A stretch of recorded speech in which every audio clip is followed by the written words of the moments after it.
दिनांक 11 अगस्त 2023 को माननीय सुप्रीम कोर्ट के द्वारा एक फैसला दिया गया। बीएड वर्सेस बीटीसी की बात करें, उसमें फैसले में ये बात कही गई कि जब हम बीएड अभ्यर्थियों की बात करते हैं, बीएड कैंडिडेट्स की, तो प्राइमरी में उनकी योग्यता नहीं होगी, वो प्राइमरी शिक्षक भर्ती के लिए योग्य नहीं है। यहाँ पर अपने इस वीडियो में हम बात करेंगे कि जब हम बीएड डिग्रीधारी स्टूडेंट्स की बात करते हैं तो उनकी जीत कहाँ से हुई है और वो प्राइमरी में शामिल हुए हैं, और अगर प्राइमरी में वो शामिल हैं तो ऐसे में जो भविष्य है वो क्या कुछ हो सकता है। आप सभी का बहुत बहुत स्वागत है महेश अकेडमी यूट्यूब चैनल पर। यहाँ पर जब हम बात करते हैं छत्तीसगढ़ राज्य को लेकर के, तो आपने देखा, जैसा कि मैंने आपको बताया कि 11 अगस्त 2023 को फैसला दिया गया था, और इसी के क्रम में उच्च न्यायालय बिलासपुर में जो है याचिका संख्या 5788/2023 में एक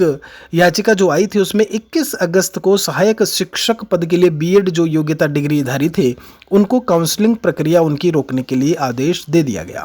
21 अगस्त 2023 को। उसके बाद जब हम बात करते हैं तो 27 अगस्त 2023 को एक बार फिर से बीएड अभ्यर्थियों को छत्तीसगढ़ में शामिल किया गया, प्राइमरी में यानी सहायक शिक्षक पद के लिए शामिल किया गया, और उन्हें उनके जो डॉक्यूमेंट वेरिफिकेशन है वो भी किया गया। और आपने देखा होगा, आपने खबर भी सुनी होगी कि उन्हें नियुक्ति पत्र भी जो है वो दे दिया गया है।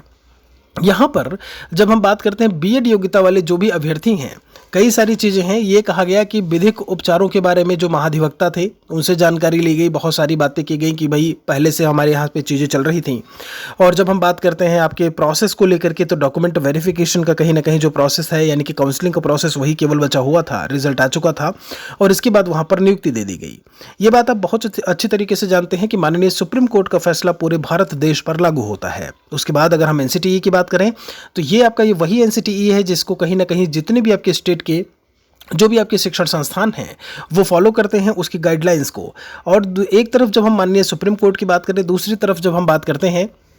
आपके एनसीटीई की गाइडलाइंस, एनसीटीई ने भी ये बात स्पष्ट कर दी कि जो माननीय कोर्ट का फैसला है वही पूरी तरीके से लागू होगा। लेकिन उसके बावजूद यहाँ पर जो नियुक्ति दी गई है, तो ऐसे में अभी भविष्य में जिस तरीके से जब हम बात करते हैं आपकी 69,000 शिक्षक भर्ती को लेकर के, कि अभी जब जून 2018 के बाद उस नोटिफिकेशन को ही रद्द किया गया है, उसके बाद जो भर्तियाँ हुई हैं वो कहीं ना कहीं संशय में हैं, वो जॉब कर रहे हैं यहाँ पर। तो अभी उन पर जब संशय है, उन पर जब तलवारें लटक रही हैं पूरी तरीके से, तो अभी यहाँ पर तो केवल नियुक्ति पत्र ही दिया गया है। तो ये चीज़ याद रखिएगा, भविष्य में कहीं ना कहीं इस पर पूरी तरीके से चर्चा होने वाली है, कहीं ना कहीं इस पर विवाद जो है वो खड़ा होने वाला है कि